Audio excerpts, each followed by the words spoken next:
Good morning. Hi.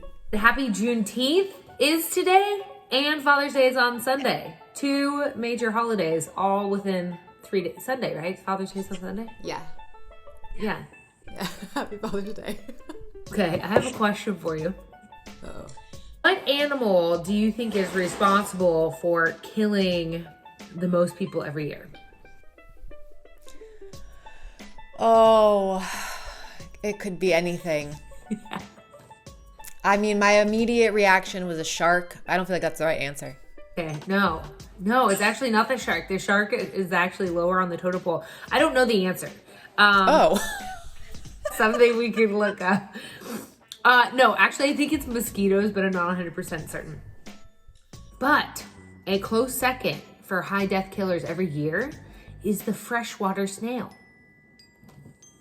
I'm sorry. What?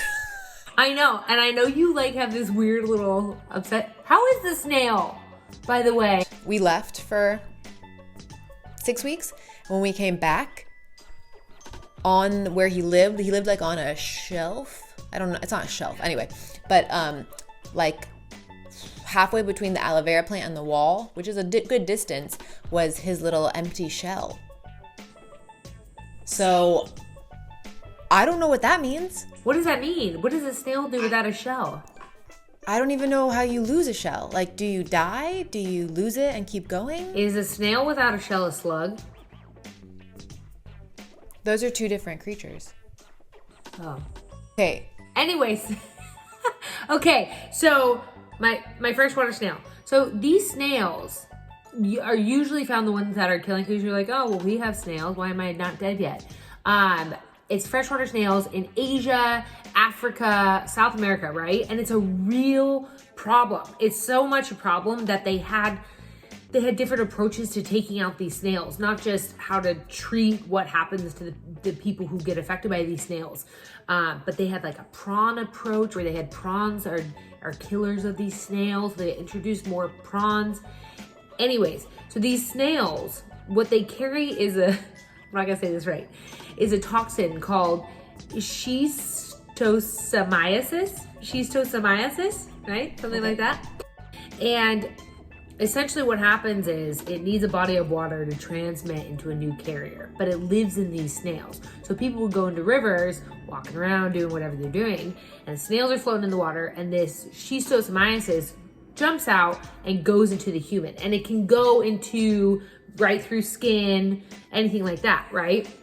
So the eggs, I believe it's actually a worm, so the eggs live in the people and can live for decades in these people, and it attaches, barbs its way in and just lives within the person until it finds a new snail to be its host.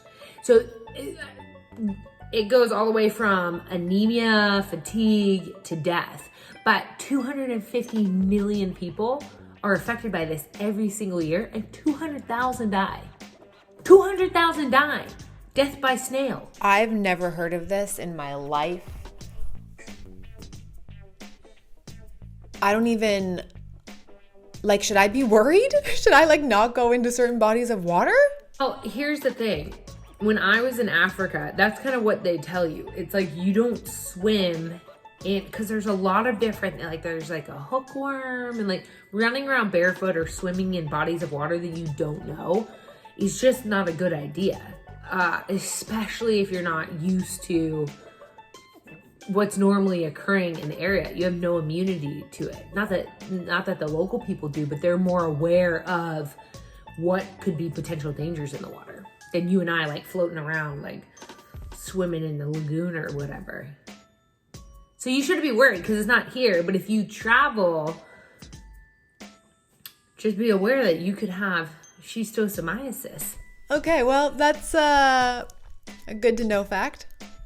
Yeah. Happy Juneteenth. Happy Father's Day. Cheers to that.